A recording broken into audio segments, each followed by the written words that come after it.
Amados, nós vamos dar continuidade à nossa reflexão que nós iniciamos no domingo passado, em cima do texto de Miqueias, no capítulo 6. Nós vamos ler os versículos 3, 4 e 5. E o título da nossa mensagem que nós estamos ministrando é: o que Deus espera de nós? O que é que Deus espera de mim? O que é que Deus espera de você? Em um relacionamento sempre existe expectativas. Qual é a expectativa que Deus tem em relação a mim? Miqueias, no capítulo 6, versículo 3, Deus está chamando o povo a uma conversa, a uma discussão, a um diálogo, em que, no primeiro momento, Deus dá ao povo a oportunidade de apresentar as suas queixas. E, no segundo momento, Deus diz: agora eu vou apresentar as minhas razões. E nós estamos exatamente nesse momento, em que Deus está apresentando as razões dele, discutindo esse relacionamento que ele tem com o seu povo. Versículo 3, Miqueias 6. Ó meu povo, o que eu fiz para se cansarem de mim? Respondam-me. Eu os tirei do Egito e os resgatei da escravidão. Enviei Moisés, Arão e Miriam para guiá-los. Ó meu povo, não se lembra de como Balaque, rei de Moabe, planejou que você fosse amaldiçoado? E como, em vez disso, Balaão, filho de Beor, os abençoou?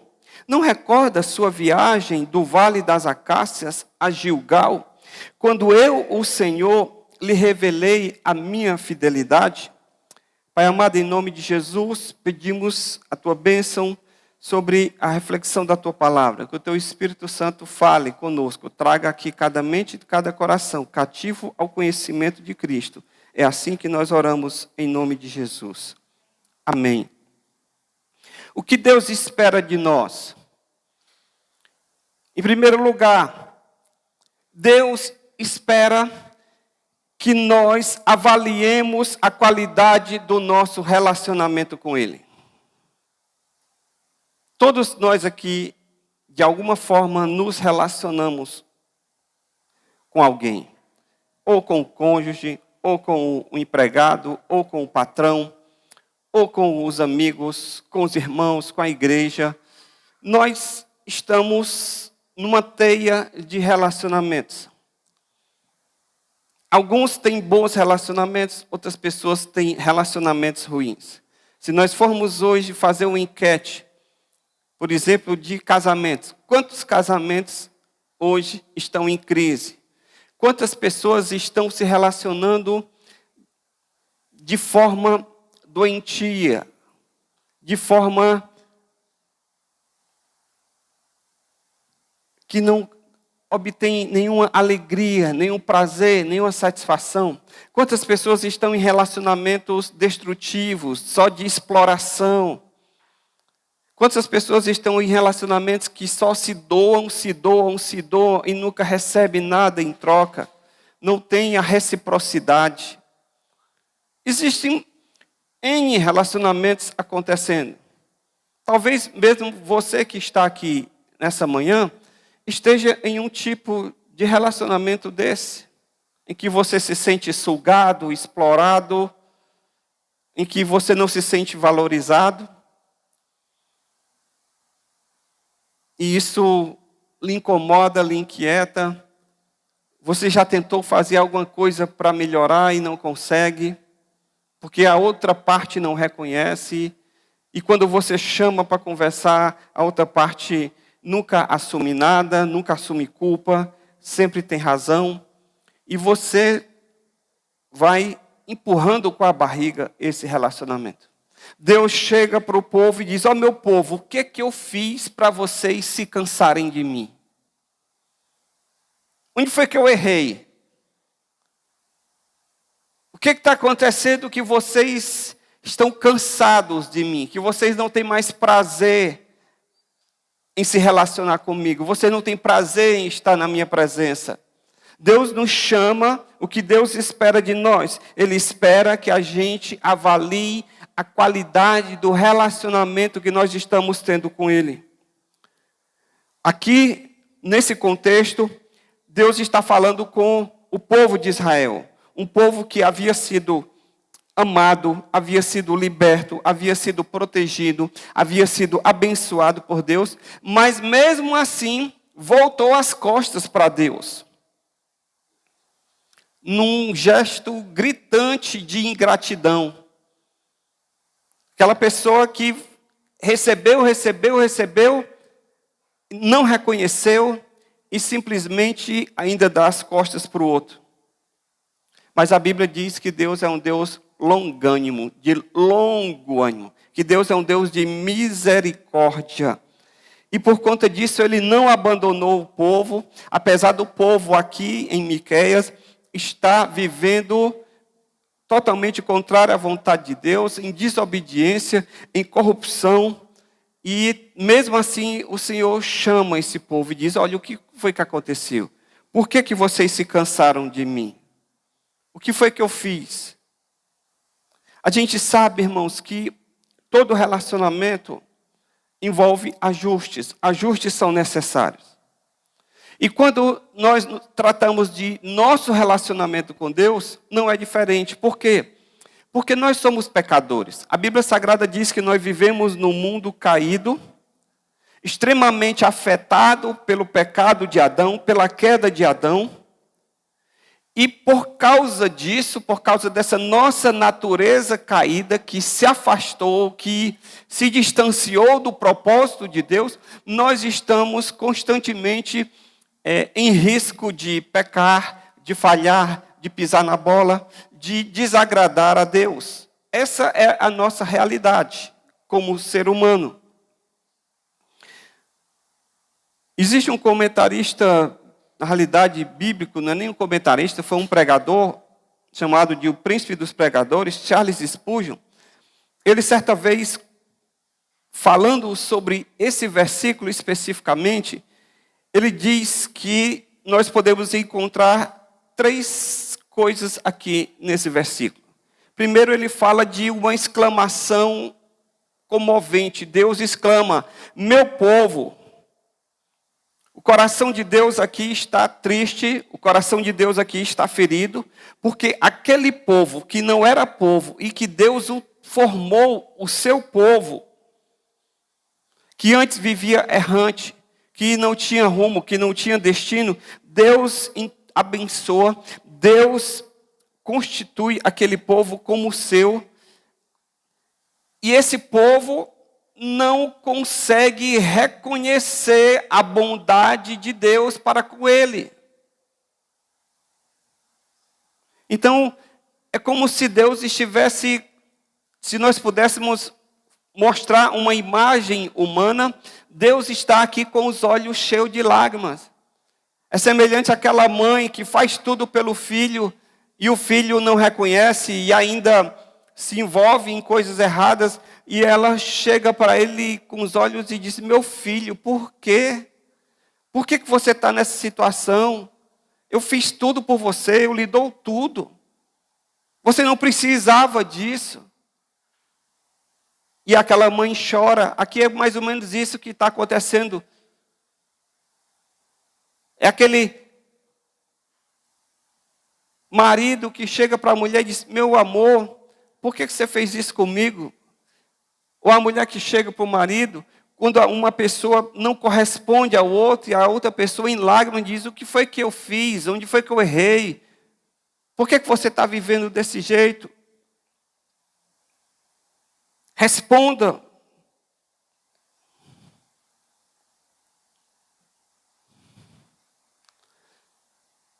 Em Isaías, no capítulo 5, o Senhor diz: que mais se podia fazer a minha vinha que eu não tenha feito?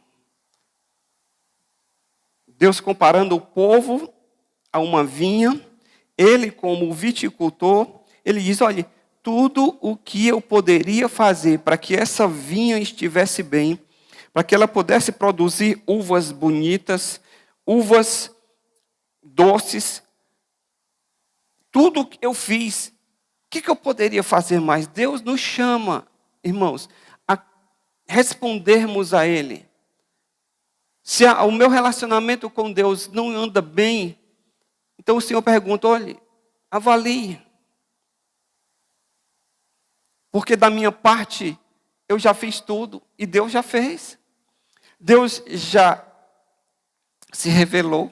Deus criou o mundo, Ele se revelou na natureza, Ele mandou Jesus, a maior expressão de amor dEle. Ele nos deu as Escrituras. Nós temos acesso às Escrituras como ninguém nunca teve na história da humanidade. Eu e você temos acesso à Escritura.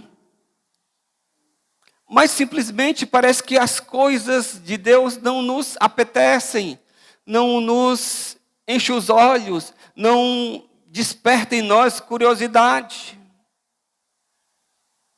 E Deus pergunta, o que foi que eu fiz? O povo enfadado de Deus. Nós estamos vivendo hoje, eu acredito que um tempo muito difícil. Por quê? Porque nós estamos vivendo um mundo mais secularizado do que antes. As pessoas não querem saber de Deus. E antes, quem não queria saber de Deus não era só o ímpio. Não era só o descrente. Não era só aquele incrédulo. Hoje, os próprios crentes não querem saber de Deus.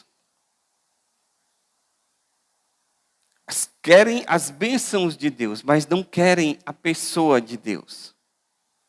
Não querem estar com o Senhor.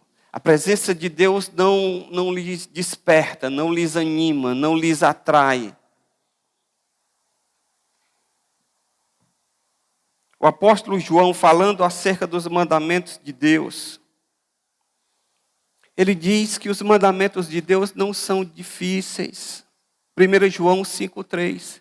Ele diz, olha, os mandamentos do Senhor, porque este é o amor de Deus, que guardemos os seus mandamentos, e os seus mandamentos não são penosos. Então eu pergunto para você, se os mandamentos de Deus não são penosos, se amar a Deus não é difícil, não é chato, não é ruim, se viver com Deus não é uma vida entediante, então por que eu não tenho alegria? Então por que eu não me desperto para as coisas de Deus? É como se eu estivesse diante de uma mesa, de um banquete. Imagine aí todas as comidas que você gosta. Tem do churrasco, massa, sushi, que mais? Comida regional, carneiro, panelada, buchada, sarrabulho. Comidas finas, filé à cordon bleu. Pense uma mesa farta. Comidas gostosas e apetitosas.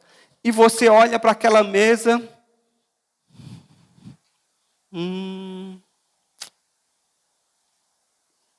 Estou com vontade de comer nada. Pergunto, o problema está no cozinheiro ou o problema está em você? Se eu não tenho apetite diante de uma comida cheirosa, gostosa, só tem uma explicação. Eu não estou bem de saúde. Porque quando a gente não está bem de saúde, a primeira coisa que acontece, o que é? A gente perde o apetite. Quando a gente não está bem de saúde, não importa se é camarão, se é lagosta, não importa se é picanha. A pessoa, não quero comer nada, eu não aguento, eu não estou bem, só quer ficar deitado. Por quê? Porque você não está bem. É isso que está acontecendo aqui. Deus chega para o povo e diz, olha, o que vocês querem mais que eu faça? Eu já fiz tudo, eu já abençoei vocês. E vocês não se alegram, vocês estão adorando outros deuses, vocês estão se desviando por outros caminhos. Os meus mandamentos não são penosos, não são difíceis. O apóstolo João falou disso, que os mandamentos de Deus não são penosos. Em outra versão diz, não são difíceis. Ora, se os mandamentos de Deus não são difíceis, se os caminhos de Deus não são ruins, o que é então que está acontecendo que eu não me animo, que eu não tenho alegria, que eu não tenho prazer? Algumas pessoas, quando leem a Bíblia e veem, por exemplo, a vida de Davi, ficam sem entender disso. Eu não entendo. Davi foi um cara que cometeu adultério. Depois, para encobrir o adultério, cometeu um assassinato. E quando a Bíblia vai falar de Davi, fala que foi um homem segundo o coração de Deus. Pastor, eu me intrigo com isso, eu não entendo. Como é que Davi é um homem segundo o coração de Deus? A minha opinião particular sobre isso é o seguinte: por que Davi foi um homem segundo o coração de Deus? Não foi porque ele não errou, mas foi porque Davi ele tinha algo que às vezes nós não temos. O que é? É a facilidade, a capacidade de reconhecer seus erros e de se arrepender. Porque a pior coisa que existe é você se relacionar com uma pessoa que tem sempre razão, que nunca erra, que ela nunca está errada, que tudo que aconteceu é culpa do outro, nunca é culpa dela. É uma pessoa refratária, é uma pessoa que não reage, que as circunstâncias acontecem e ela simplesmente não reconhece e não aprende. E o pior é isso, é que não aprende com as circunstâncias. Mesmo sofrendo, ela continua empavonada, ela continua senhora de si, ela continua soberana. Ela sabe tudo, ela não erra, o problema é o cônjuge, o problema é o pai, o problema é a mãe, o problema é o governo, o problema é o patrão, o problema é o empregado. Ela nunca tem problema. E Davi era um homem fácil de se quebrantar. Tanto é que quando Deus levantou o profeta Samuel e disse, vai lá e confronta. E quando o profeta foi lá e confrontou Davi do seu erro, do seu pecado, a Bíblia Sagrada diz que ele se quebrantou e por conta disso ele escreveu lá o Salmo 51.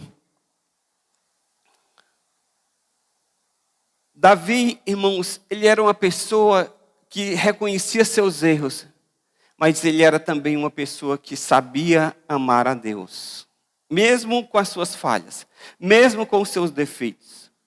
Ele sabia amar as coisas de Deus. No Salmo 119, no versículo 172, ele diz assim, celebre a minha língua a tua palavra, pois todos os teus mandamentos são justos. No versículo 173 ele diz, esteja pronta a tua mão para me socorrer, porque eu escolhi os teus preceitos.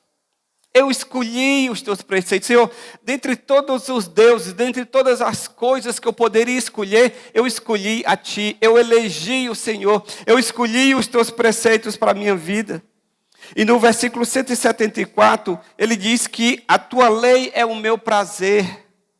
Por que Davi foi um homem segundo o coração de Deus, pastor, apesar dos seus erros? Porque ele era uma pessoa que não apenas tinha facilidade de reconhecer seus erros, mas ele era, acima de tudo, uma pessoa que era apaixonada por Deus.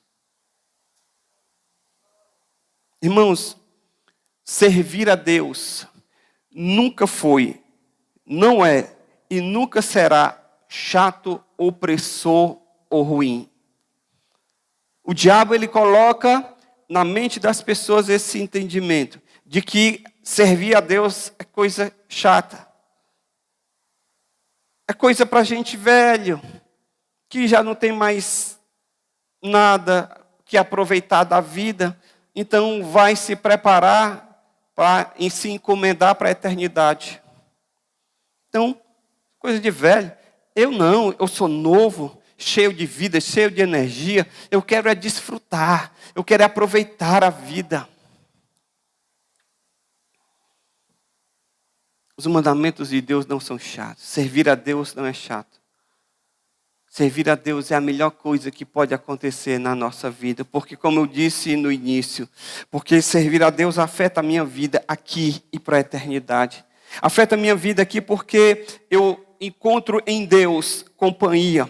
Eu encontro em Deus sustento. Eu encontro em Deus direção. Eu encontro em Deus alívio. Eu encontro em Deus tudo aquilo que o ser humano busca para a sua alegria, para a sua satisfação, para a sua felicidade. Você pode encontrar em Deus. E acima de tudo, você pode também ser salvo e ter toda a eternidade ao lado de Deus. Então, servir a Deus é a melhor coisa que pode acontecer na sua vida. Como eu estava dizendo esses dias, eu até coloquei no grupo, a gente comemorou o aniversário da minha esposa, e eu disse na minha fala, olhe, depois da minha salvação, conhecer você foi a melhor coisa que aconteceu na minha vida. Depois da minha salvação. Porque não existe nada, nem ninguém, nenhum relacionamento que esteja acima de Deus. Por que, pastor? Eu já falei aqui, mas eu vou dizer novamente. Porque é Deus quem nos dá o equilíbrio para a gente ter todos os outros relacionamentos bem. Deus é que dá o equilíbrio para eu poder amar a minha esposa na medida certa. Não fazer da minha esposa minha deusa, minha vida. Tem casais que chamam um ao outro e dizem, ô vida. Não, minha vida é Deus. Ela é minha esposa, eu amo. Mas a minha vida é Deus, porque se um dia ela partir, perdi a minha vida, foi embora a minha vida. Não, a minha vida é o Senhor é minha fonte de vida, o Senhor é minha fonte de satisfação. Nele eu tenho prazer, nele, Ele que dá sentido à minha vida. Porque a minha esposa, os meus filhos, o meu trabalho, nada disso dá sentido existencial para mim. Eles são bênçãos, eles agregam, fazem parte da minha vida e complementam para que a minha vida seja plena, sim. Mas a minha vida não está neles. A minha vida não está no meu filho que eu amo de paixão. A minha vida não está no meu cônjuge que é tudo para mim. A minha vida não está no meu dinheiro lá no banco, naquela herança, não está naquela fonte de renda, naquele trabalho, naquele concurso que eu fiz, e ali agora toda a minha vida, toda a minha existência depende disso. Não. A minha vida é o Senhor. Nele está a minha alegria. E todas essas coisas são bênção e complemento. E é Ele estando na minha vida que vai me dar o equilíbrio para todas essas coisas estar cada um na sua caixinha, no ponto certo, na medida certa. Amém? De acordo com Paulo, servir a Deus é estar no seu reino. Servir a Deus é estar fazendo parte do reino de Deus, entrar em um relacionamento com Ele. E o que é o reino de Deus, pastor? Romanos 14, 17. Porque o reino de Deus não consiste no comer, no beber, mas na justiça, na paz e na alegria do Espírito. Olhe aqui está o segredo. Muita gente está vindo ao reino de Deus, está sendo atraída à igreja por promessa de comer e beber. O que é comer e beber?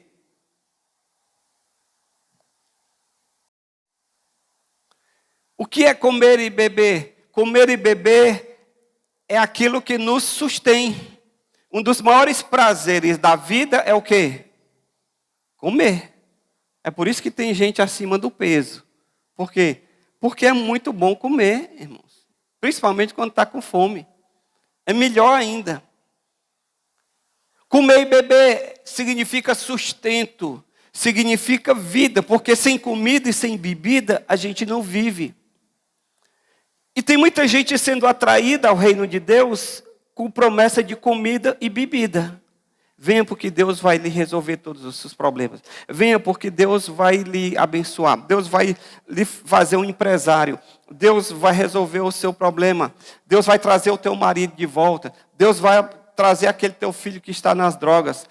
São N problemas que as pessoas se achegam com a necessidade de comer e beber. E Paulo diz, o reino de Deus não é isso.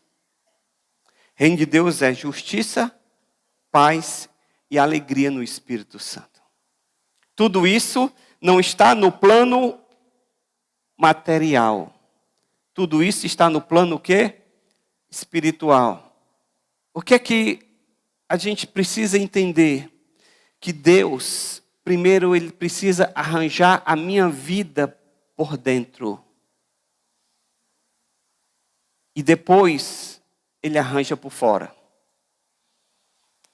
Não adianta eu vir à igreja. Porque eu estou com um problema no meu casamento. E aí, as pessoas se solidarizam, fazem campanha de oração, ora por você, ora pelo teu marido, lhe aconselha e tudo, e até um dia seu marido volta. Pronto. Aí você sai e diz, agora resolvi meu problema. A sua necessidade básica foi suprida? Não. Porque a sua necessidade básica não é o seu marido. A sua necessidade básica é relacionamento com Deus, é salvação. Certa vez chegaram, destelharam uma casa, desceram um homem diante de Jesus, os amigos dele. E Jesus olhou para aquele homem doente, numa maca, numa cama. O que é que Jesus falou para ele? Está curado? Não. Jesus disse, filho, perdoados estão os seus pecados. O cara não veio atrás de perdão de pecados, ele veio atrás de cura. Os amigos dele não destelharam a casa, desceram o cara na maca, motivados por um perdão de pecados. Tanto que os que ali estavam diziam, quem é esse que perdoa pecados? Que petulância é essa? Mas o que foi que Jesus fez? Jesus, ele foi a maior necessidade. Aquilo que é mais importante, primeiro. Necessidade de salvação. Filho, perdoados estão os teus pecados. E aí a turma começou a reclamar. Quem é esse que perdoa pecados? Quem está pensando que é? Só Deus perdoa pecados. E aí começaram a reclamar. E Jesus disse, olha, para que vocês saibam que o Filho de Deus tem poder para perdoar o pecado, eu te digo, levanta-te, toma o teu leito e anda. E aquele homem se levantou, saiu curado e, acima de tudo, perdoado dos seus pecados. Por que Jesus não tratou primeiro, pastor, de curar? Ele não foi ali motivado porque a coisa mais importante não era a cura. A coisa mais importante é o relacionamento com Deus. Se não há perdão de pecados, não adianta nada eu ser curado. Bom, mas um dia eu vou morrer. Não, eu vou morrer. Fui curado daquela doença, mas um dia eu vou morrer. E se eu enfrentar a eternidade sem Deus, que adiantou ser curado? O reino de Deus é justiça, paz e alegria. O que Deus pode nos dar, nenhuma coisa nesse mundo dá. Fazer parte do reino de Deus, onde há justiça, paz e alegria, não pode ser difícil, não pode ser pesaroso, não pode ser chato, não tem como. Porque o que é que as pessoas tanto buscam? Eu quero justiça, eu quero justiça. Quando morre um parente lá no Rio de Janeiro, uma pessoa que foi morta injustamente, o que é que a primeira coisa que a família diz? Eu quero justiça. Quando as pessoas estão atribuladas, aí chega final de semana, chega o feriado prolongado, todo mundo entra nos carros, viaja 100, 200, 300 quilômetros, pega avião, e a pessoa vai lá, entrevista na rodoviária, entrevista no aeroporto. E o que é que as pessoas dizem? Eu quero paz, eu quero me desestressar, eu quero sair dessa loucura aqui e ir para uma praia e ficar lá, tranquilo, pelo menos um final de semana, porque eu quero paz. O que é que as pessoas buscam? Alegria. Chega na sexta-feira, existe o happy hour. A partir das 18 horas, os bares todos começam a ficar cheios de pessoas em busca de tomar uma, tomar todas, porque elas querem alegria, elas buscam prazer, elas buscam satisfação, elas querem algo que lhes alivie, porque a semana foi difícil, as cobranças são muitas, as metas são inatingíveis e as pessoas querem aquele momento de happy hour. Às vezes eu estou no mercantil e eu vejo, o cara traz um carrinho todinho só de cerveja. Eu disse, mas como é que pode? Não leva nada para comer, um carro todo de cerveja. O carro do mercantil todo. Em busca de alegria. Algo que lhes dê alegria. Algo que lhes dê satisfação. Eu já disse uma vez que o meu ex-chefe, há muitos anos atrás, no tempo que lançaram aquela cerveja sem álcool, eu não sei como é o nome, como é que se chama. Não, cerveja sem álcool. Existe um nomezinho. Mouse Beer, alguma coisa assim. Aí, ele tomava muita cerveja e aí ele resolveu experimentar. E aí, quando foi um dia, ele chegou lá no trabalho e disse, eu experimentei, não gostei. Eu disse, por quê? O sabor é diferente? Ele disse, não, é igualzinho o sabor. E qual é a diferença? É porque não tem boneco. A gente não pode botar boneco. Entenderam? Não tem alegria. A gente bebe, é como se estivesse bebendo suco ou bebendo refrigerante. A gente não fica alterado. Não sai do estado normal. E quando a pessoa bebe, ela quer sair do estado normal. Porque senão ela tomava suco, é mais barato, tomava refrigerante. Por que paga mais caro? Porque ela quer sair do seu estado natural. Ela quer se entorpecer. Ela quer ir para um nível alfa, em que ela pode dizer tudo, pode falar tudo, nada é proibido, porque ela quer alegria, ela quer satisfação. O reino de Deus é alegria no Espírito Santo. É uma alegria como de Jesus. Do seu interior fluirão rios de água viva. É uma alegria que vem da habitação do Espírito Santo. Que vem de estar em paz com Deus. Que vem de estar conectado com Deus. Então, para mim, é chave esse versículo aqui.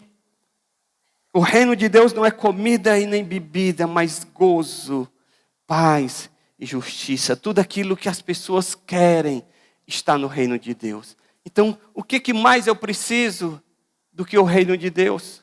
Deus me chama a avaliar o meu relacionamento com Ele. O que eu estou buscando? Por que eu estou buscando a Deus? É por causa da comida e da bebida? Ou é porque eu quero gozo, paz e alegria e justiça? A minha carne não quer se sujeitar a Deus. Eu, no meu estado natural, do homem natural, eu não quero nada com Deus. Essa é a realidade do ser humano. E Paulo diz isso lá em Romanos, no capítulo 8, no versículo 7. Ele diz, a inclinação da carne é inimizade contra Deus. O homem no seu estado natural, ele não quer nada com Deus, é inimizade. Por quê? Porque a carne não é sujeita à lei de Deus e nem a verdade pode ser. Romanos 8:8. E os que estão na carne não podem agradar a Deus. Pastor, O que é que eu preciso para eu ter um bom relacionamento com Deus? O que é necessário? Já que Deus me chama a avaliar, o que eu preciso fazer? Jesus, ele fala lá em Mateus 11, 28, quando ele diz: vinde a mim todos vós que estáis cansados e sobrecarregados, e eu vos aliviarei. Tomai sobre vós o meu jugo e aprendei de mim, que sou manso e humilde de coração. E então achareis descanso para as vossas almas, porque o meu jugo é suave e o meu fardo é leve. O que eu preciso? Eu preciso, em primeiro lugar, vir ao Senhor. Reconhecer que nele está a fonte de satisfação. Nele eu posso encontrar o descanso. Nele eu posso encontrar a paz. Nele eu posso tirar esse jugo pesado da minha vida do pecado. E eu posso experimentar uma nova vida. Como é que você avalia a qualidade do seu relacionamento com Deus? Você tem alegria em obedecer à vontade de Deus? Ou os mandamentos de Deus se constituem num grande fardo para a sua vida?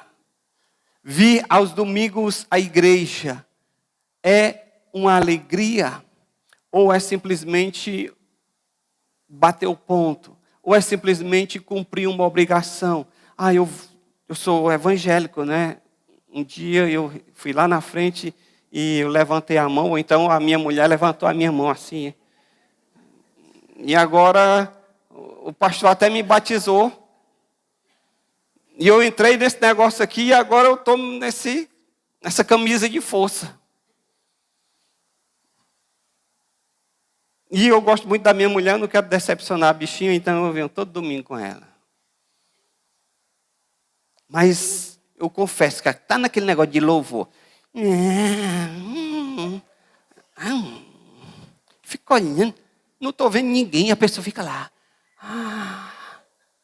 A irmã aqui na frente.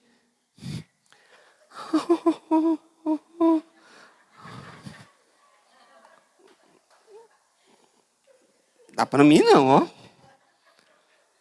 Não vejo graça nesse negócio. E eu olho e o pastor começa a falar e ainda tem a cara de pau de dizer: comecei a pregar ainda não.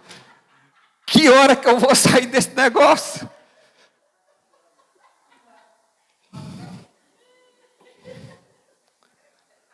Qual a maior fonte de satisfação da sua vida?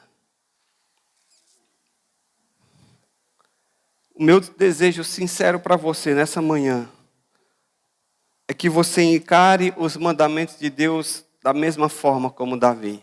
Eu falei que Davi foi um homem segundo o coração de Deus porque ele amava a Deus. Não é porque ele era perfeito, não é porque ele não errava, mas ele amava a Deus, apesar dos erros dele. Tanto é que no Salmo 19, no versículo 7, olha o que aqui está escrito: a lei do Senhor é perfeita e restaura a alma. No versículo 8, os preceitos do Senhor são retos e alegram o coração. O mandamento do Senhor é puro e ilumina os olhos. O temor do Senhor é límpido e permanece para sempre. Os juízos do Senhor são verdadeiros e todos igualmente justos. São mais doces do que o mel e o destilar dos favos. Quem está falando assim está dizendo: olha, eu me delicio, eu tenho prazer, é coisa boa demais. Imagine aquela comida que você ama, que quando a pessoa da sua casa, alguém fez, ou a sua mulher, ou então a sua mãe, aí ela diz: olha, o almoço hoje é, vamos supor, macarronada, que você ama macarronada, massa. Aí você diz: ai meu Deus, é hoje que eu me acabo. Você disse assim, uma picanhazinha ali para o Marquês, ele já fica logo. Por quê? Porque ele gosta de carne, ele gosta de assar uma carne. Então você quer ver um Marquês animado? Chame ele para comer alguma coisa. Ele se alegra, porque as papilas gustativas dele são o dobro da nossa. E eu ainda, o melhor de tudo, não engorda. Que maravilha. Que maravilha. Salmo 119, versículo 24. Os testemunhos do Senhor são o meu prazer, são os meus conselheiros.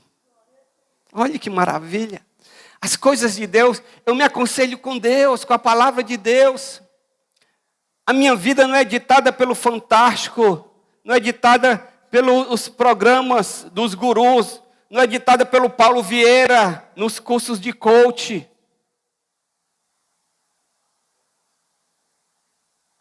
A minha vida é ditada pelo Senhor, os mandamentos de Deus que são os meus conselheiros. Irmão, deixa eu dizer uma coisa para você. Você não precisa fazer curso de coach.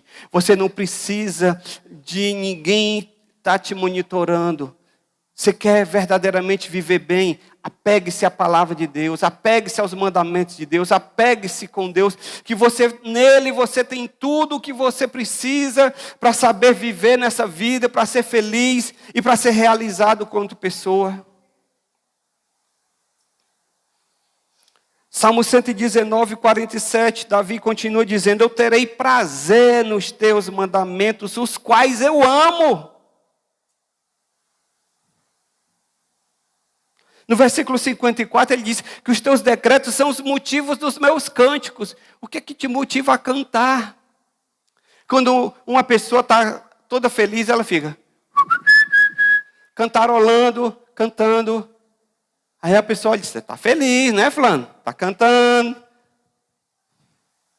Às vezes ela está cantando porque ela está naquela teoria: quem canta seus males, espanta. Está com tanta tribulação, ela diz: eu vou cantar para ver se sai embora. Mas aqui Davi está dizendo: olha, eu tenho o meu cântico, a minha alegria, quando eu cantarolar alguma coisa, é porque eu estou louvando ao Senhor. No versículo 93 do Salmo 119, ele diz: olha, nunca me esquecerei dos teus preceitos, visto que por eles me tens dado vida. O Senhor, tu tens me dado vida por causa dos teus preceitos, por causa dos teus mandamentos. Versículo 97, quanto eu amo a tua lei. No versículo 103, quão doces são as tuas palavras ao meu paladar. Mais do que o mel à minha boca. Se você for ler o Salmo 119, você vai ver N declarações de Davi dizendo que ama a Deus, que ama a lei de Deus, que tem prazer em Deus. Por que Davi foi um homem segundo o coração de Deus? Porque ele fez do Senhor o seu prazer. Então, primeira coisa, o que é que Deus quer de mim?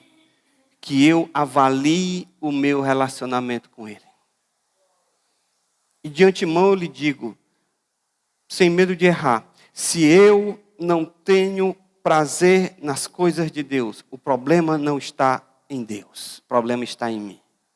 Eu preciso saber por onde é que está vazando. Esses dias eu cheguei lá em casa, na garagem, estava lá uma poça de óleo. No mesmo instante eu passei uma mensagem para a gente ter um grupo lá em casa. Eu disse: por favor, verifiquem, mandem levantar o carro de vocês, coloquem no elevador, tem algum carro vazando óleo, e se está vazando óleo, o motor rodar sem óleo vai bater o motor, e o prejuízo é grande. Quando a gente vê óleo vazando no motor, a gente se preocupa e vai investigar. Por quê? Porque senão o motor vai parar de funcionar. Ele vai rodar, até que chega o ponto que ele quebra. Porque faltou lubrificação. Se a minha vida, as engrenagens estão difíceis, é porque está faltando a lubrificação. O óleo do Espírito está faltando na minha vida. O que é que Deus quer de mim? Que eu reveja as minhas motivações. Que eu reveja os meus posicionamentos. Que eu reveja por que eu estou aqui? Por que eu vou à igreja? O que me motiva? Qual a minha razão? É para eu encontrar os amigos? É para eu poder atualizar os assuntos da semana? É para eu poder bater um papo gostoso, porque lá tem pessoas que eu gosto, que eu me identifico? Ótimo, maravilha, muito bom. Mas é essa a única motivação? Ou é a primeira motivação? Segundo, para a gente meditar hoje. O que Deus quer de mim? Deus quer que eu reflita sobre os benefícios que Ele tem proporcionado à minha vida. Todo relacionamento, irmãos, a gente pesa. Existe, até com o banco, existe a chamada de reciprocidade. Se você chega lá na Caixa Econômica para fazer um financiamento,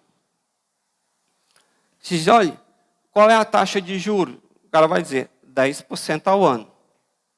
Mas, se houver reciprocidade da sua parte, essa taxa baixa para 8%. Hã? O que eu preciso fazer? Você tem que trazer sua conta salário, você tem que fazer um cartão de crédito, você tem que fazer um cheque especial, você tem que fazer um seguro. O que é isso? Comprar produtos. Você tem que dar alguma coisa para o banco. O banco vai te dar uma taxa menor, mas o banco quer reciprocidade.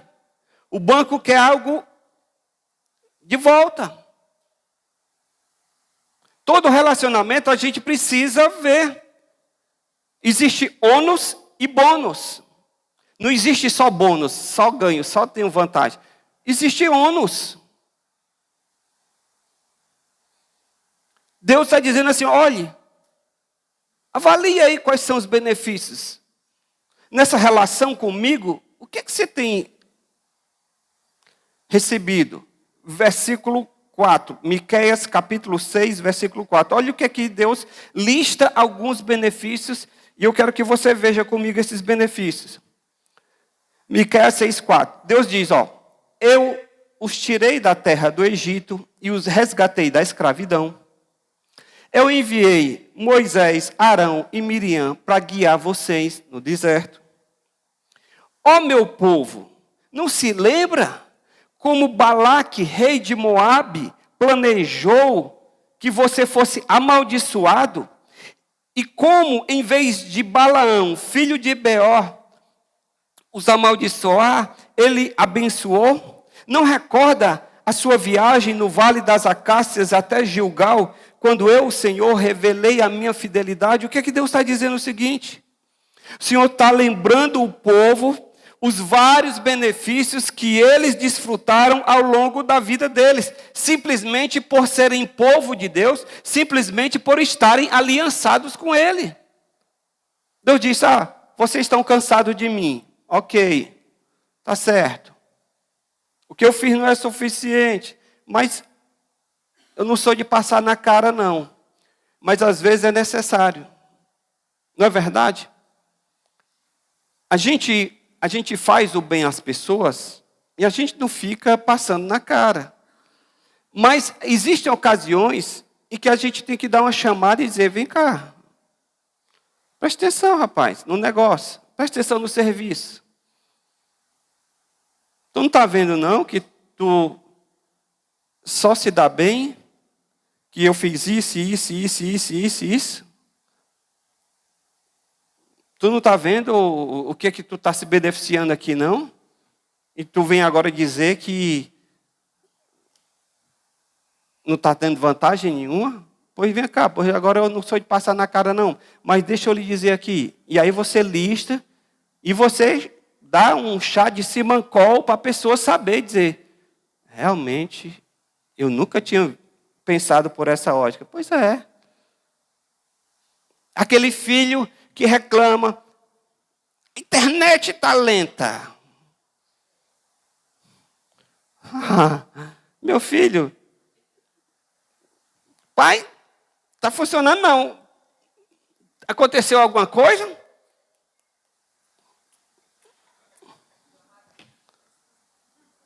Aconteceu, meu filho. Eu não tinha o dinheiro para pagar a internet e aí cortaram, suspenderam o serviço. E tem que pagar, é? É. Pai, esse calor. Cadê aquele ventilador? Quebrou, meu filho. E as muriçocas? Estão com gosto de gás aí. Pai, por que não comprou outro ventilador? Porque eu tive que pagar a sua mensalidade da escola. Entre a mensalidade e o ventilador, eu preferi pagar a escola. Ah, é, né? Às vezes as pessoas recebem as coisas e parece que é tudo automático. Não é tudo automático, não. Chega as contas todo mês. E alguém tem que bancar, porque não tem almoço grátis. Deus te diz, ó, vem cá, vamos aqui. Primeira coisa que vocês se beneficiaram comigo, liberdade. Eu os tirei da escravidão do Egito. Vocês estavam lá escravos, debaixo do jugo de Faraó, e começaram a clamar, Deus manda um escape, Deus manda um escape, até que eu me lembrei da minha promessa que eu fiz a Abraão. E a Bíblia diz lá em Êxodo, eu não lembro agora, não sei se é 2 ou é 3, que a Bíblia diz que Deus ouviu o clamor deles e desceu para acudi-los. E aí foi quando Deus levantou Moisés para poder começar todo aquele processo de tirar o povo do Egito. O êxodo foi obra de Deus, porque o povo estava vivendo debaixo do jugo da escravidão. E com mão poderosa e com braço estendido, Deus desmantelou os deuses do Egito. Dizem que cada praga daquela foi uma afronta que Deus fez a cada um dos deuses do Egito, para mostrar que quem era verdadeiramente Deus era Ele, e não aquele do panteão de deuses do Egito. Qual outro benefício? Quer que eu diga mais? Eu dei a vocês direção, eu dei a vocês liderança. Eu enviei Moisés, enviei Arão e Miriam para guiá-los. Vocês não só saíram do Egito, mas estavam feitos barata tonta, e eu coloquei alguém para poder guiar vocês. Eu coloquei alguém para ajudar vocês. Em vez de fazer mal a vocês, eu lhes fiz bem. Irmãos, o povo estava enfadado de Deus sem justificativa.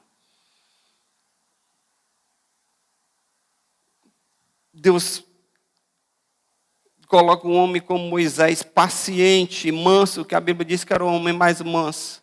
Que o povo só reclamava, só reclamava, só reclamava.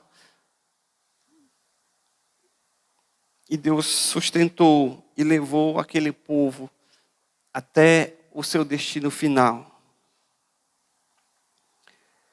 Quer que eu passe mais na cara? Então vamos lá. Livramento e proteção. Vocês não se lembram de Balaque, rei de Moabe, que planejou que vocês fossem amaldiçoados? Balaque, sabendo que o povo estava vindo, conquistando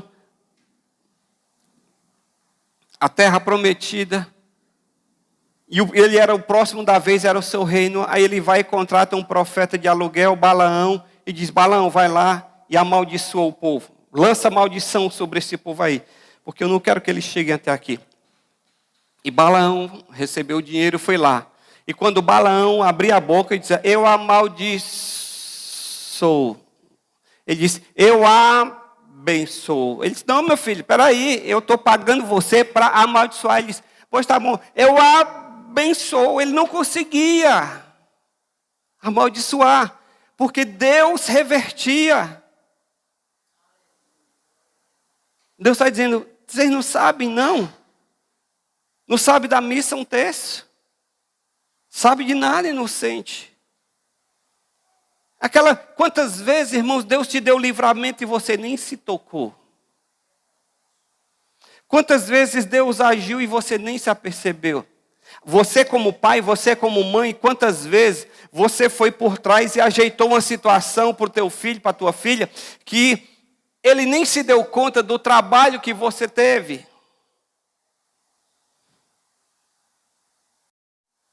Ele nem percebeu a engenharia que você teve que fazer para poder ele receber ali tudo de mão beijada.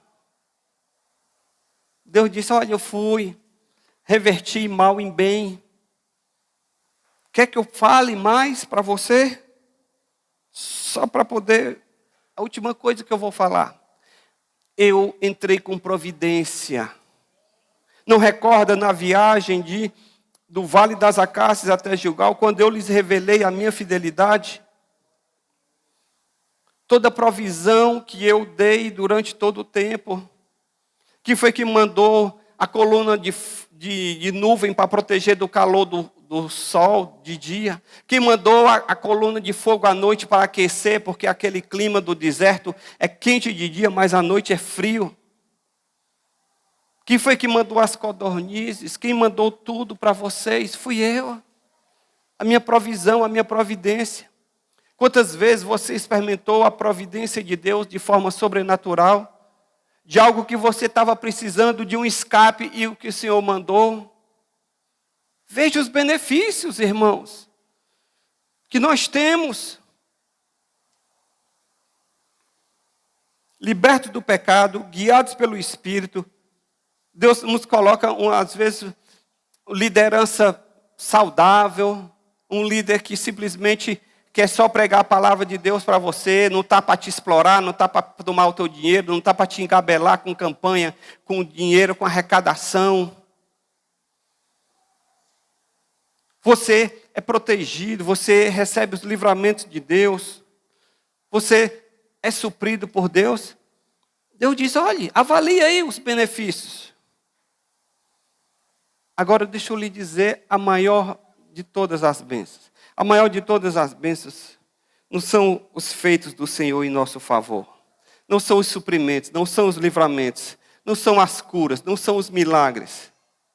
Todas essas coisas são consequência de algo melhor. Do reino de Deus. Busca o reino de Deus e a sua justiça. E todas essas coisas vos serão acrescentadas. O reino de Deus é o quê? Alegria no Espírito Santo, é paz e a justiça. Busque primeiro a Deus. Não busque comer o bebê. Porque essas outras coisas vão ser acrescentadas. Sabe qual é o nosso problema? É que a gente inverte as coisas. A gente está preocupado com comer e com beber. Eu tenho que correr. Você encontra as pessoas, como é que está? Está corrido. Está a correria. Está na luta, né? Na luta, busca do escape, em busca da sobrevivência. Está errado? Não.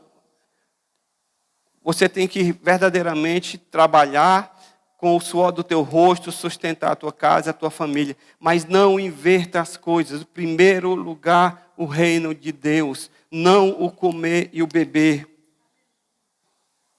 Eu quero encerrar com uma oração hebraica do século 6 antes de Cristo. 600 anos antes de Jesus vir. Alguém descobriu na Palestina. Quando foi descoberta? No início do século 20. E essa oração ela diz o seguinte: Senhor, se eu te amar por querer o céu, me exclui dele. Se eu te amar por medo do inferno, joga-me nele. Agora, Senhor, se eu te amar pelo que tu és, Senhor, não esconda de mim o teu rosto. Faça do Senhor a maior porção da sua vida. Faça do Senhor a maior alegria. Não sirva a Deus por causa do medo do inferno. Não sirva a Deus simplesmente por querer ir para o céu, porque alguém te disse que o céu é bom. Não sirva a Deus por isso. Sirva a Deus por quem Ele é. Porque livrar do inferno e ir para o céu é consequência de estar com Deus. Jeremias, no capítulo 3, versículo 24. A minha porção é o Senhor. Salmo 16, 5. O Senhor é a porção da minha herança. Salmo 73, 25. Quem mais tenho eu no céu? Não há outro em quem eu tenha prazer nesta terra. Versículo 26 do Salmo 73. Deus é a fortaleza do meu coração. Ele é a minha herança para sempre. Vamos ficar de pé na presença do Senhor.